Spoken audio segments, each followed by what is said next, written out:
Aquele era outro sinal inequívoco de abastada posição da família. Enquanto a mulher procedia à lavagem dos meus doridos pés, as 4 voltas dos cordões tinham deixado outras tantas marcas avermelhadas na pele. Procurei observá-la demoradamente. Sem dúvida, Marta era mais velha que Lázaro. Aparentava ter entre 45 e 50 anos. As mãos, fortes e calejadas, refletiam uma intensa e longa vida de trabalho. Era de uma estatura muito semelhante à de seu irmão, cerca de 1,60 m, mais gorda e com um rosto redondo e queimado. Deduzi que o cabelo, coberto por um véu preto que lhe caía pelas costas, devia ser negro, tal como os olhos e as sobrancelhas. Uma vez terminada a lavagem, Marta envolveu-me os pés no lenço com que cingia a cintura e foi pressionando o suave tecido, provavelmente de algodão, até que ambas as extremidades ficassem completamente secas. Pegou nas sandálias e, ante a minha surpresa, entregou-as ao rapazinho.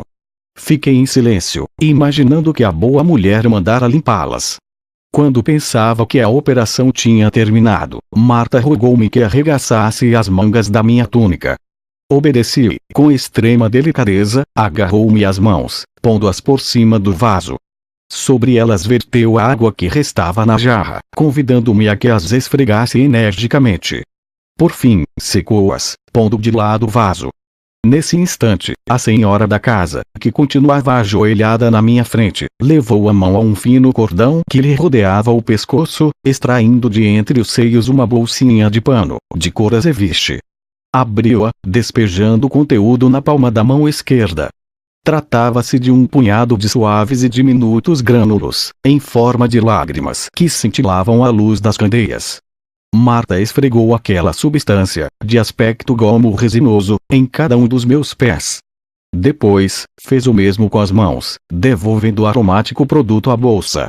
Não pude conter a minha curiosidade e perguntei-lhe o nome daquele perfume. É mirra.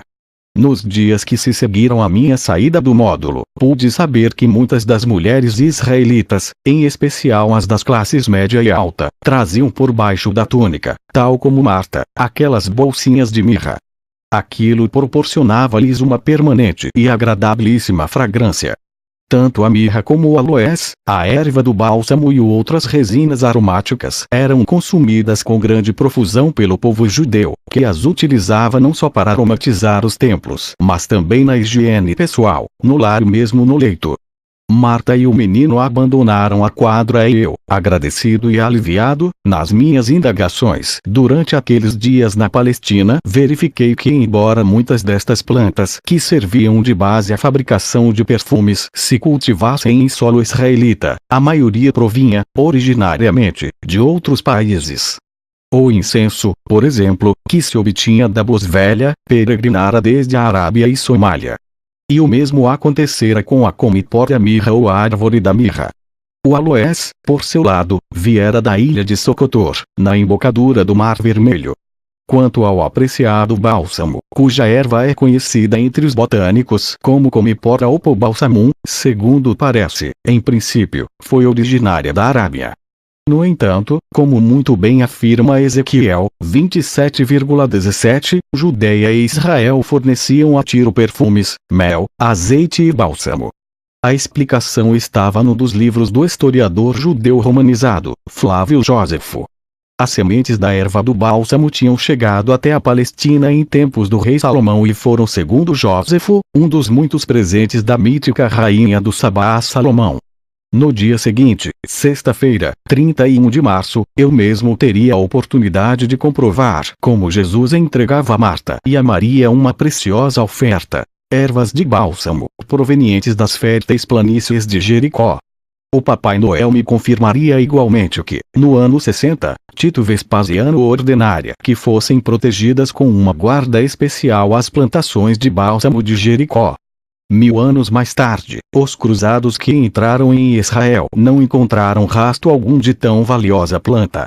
Os turcos tinham talado grande parte das árvores, destruindo, também, os arbustos que eram cultivados nas proximidades do Rio Jordão.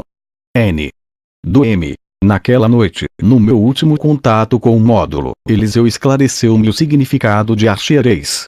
Tratava-se de um numeroso grupo de sacerdotes-chefes que ocupavam cargos permanentes no templo e que, em virtude do referido cargo, tinham voz no sinédrio.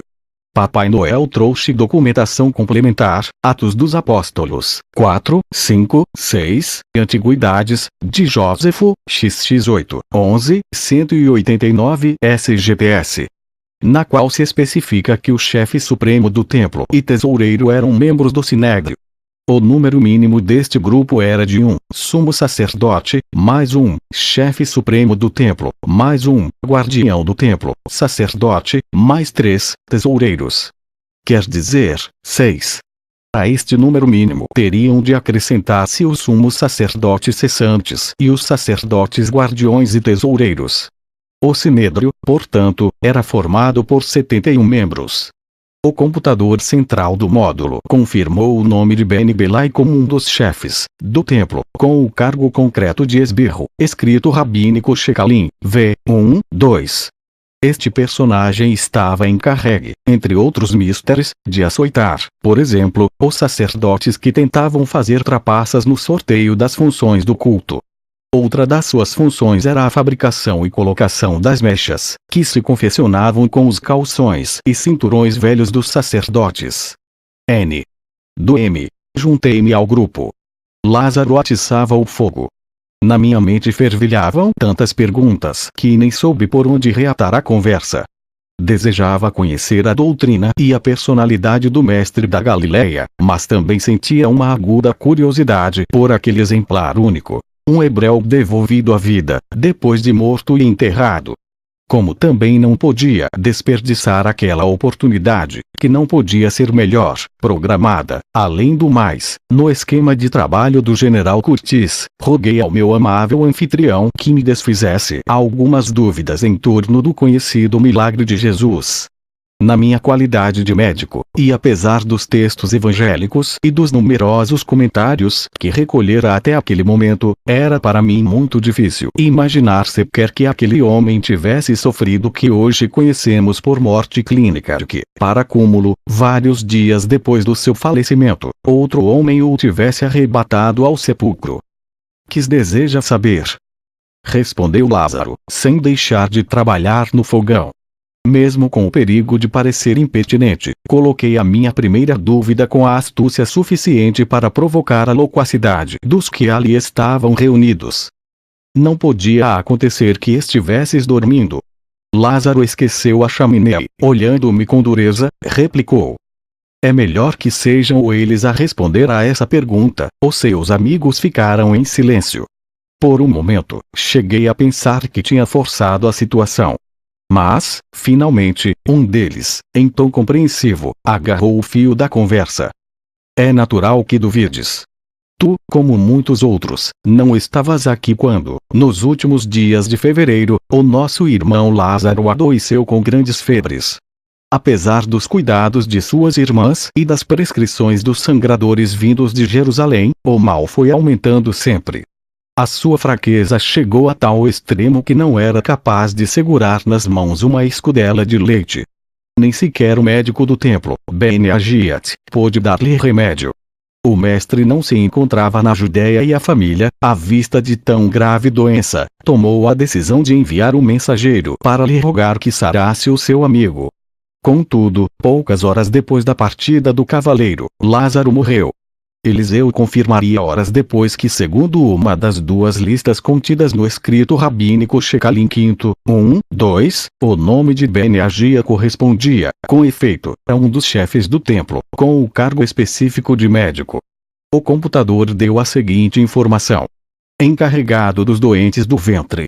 A alimentação dos sacerdotes era extraordinariamente abundante em carnes, não podendo beber senão água. Tudo isto originava frequentes doenças gástricas.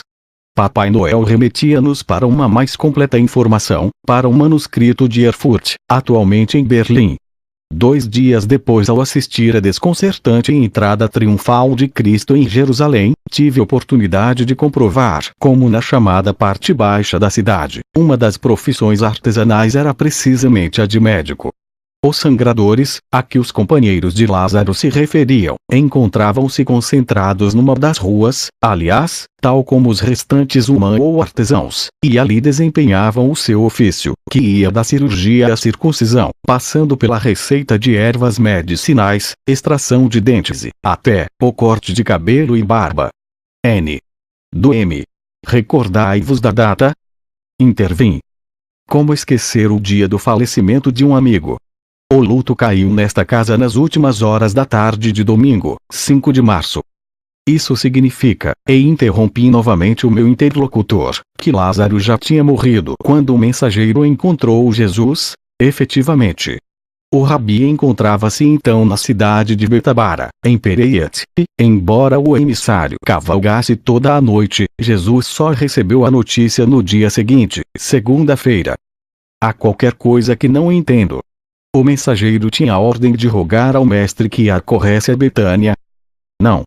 As irmãs de Lázaro têm muita fé no rabi, tanta que sabiam não ser necessária a sua presença. Elas estavam conscientes de que Jesus se encontrava pregando e que bastaria apenas uma palavra sua para curar o irmão. Por isso, ao morrer Lázaro, pouco depois da partida do mensageiro, todas as pessoas compreendeu e aceitou que era demasiado tarde.